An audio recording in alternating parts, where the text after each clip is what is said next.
Hey everyone, this is Marianne with Akashic Inspirations, and today actually doing a video for PeppermintJuju 2.0, and the topic for this week is ego.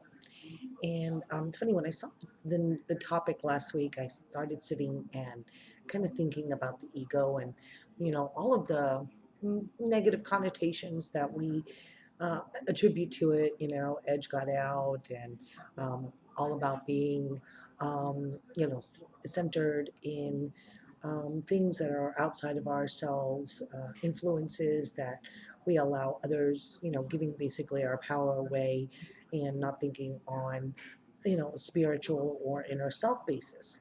And so I think all in all, it's kind of gotten a bun rap because I started thinking about what does the ego do for us. And one of the things that the ego does for us is allow us to have a sense of community and a sense of sharing and belonging, belonging to a group, belonging to a group, a soul group even, of people who are like-minded individuals. And so, I was thinking about that. I'm like, well, that doesn't really make then the ego a bad thing. I mean, it does something as good as that. And so I started thinking about how everything, my mother had an old saying, everything in moderation, that neither of the extremes is good. And so the ego serves the purpose of providing contrast for us in our lives, so that we can make the decision to choose which route we want to go. Do we want to go a um, unheart centered, let's put it, way of living, or do we want to live in our through our heart center, through our intuition, being guided by spirit? Not that we live in spirit per se, because we are in a 3D physical dimension. That's what we came here to do, is to participate in life in the three dimensions. And part of that is the ego. Yes, there. If we allow, well, what we've done with ego is we've allowed it to do more than what it was meant to do. We give it our power, and we turn over to it our automatic, like on an automatic pilot mode. So when we're on automatic pilot with ego, that's when we run into the discord.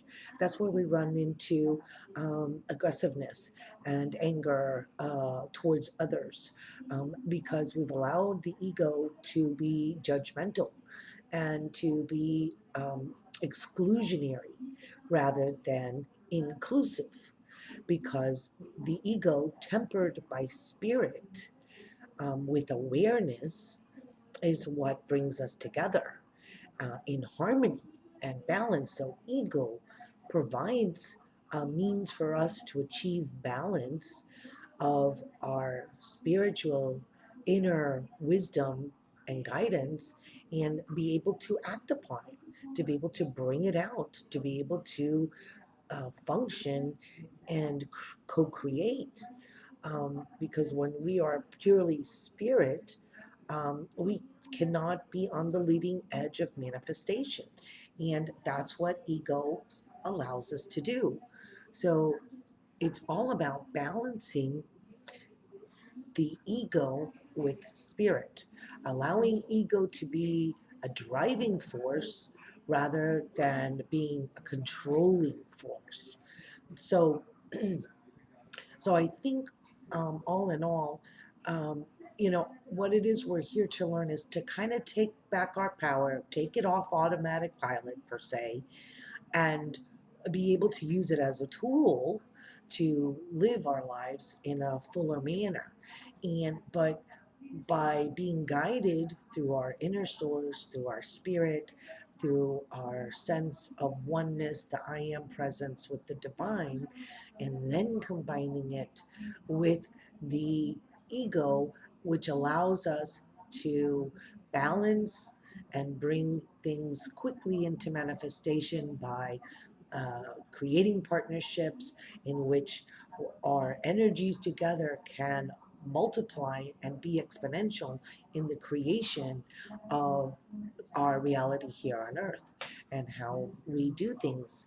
So so that's pretty much my quickie overview of ego and thoughts for this week. So let me know what you think. See if you that makes sense to you, if it resonates, and I look forward to sharing with all the other girls too. So I send you many blessings. Namaste.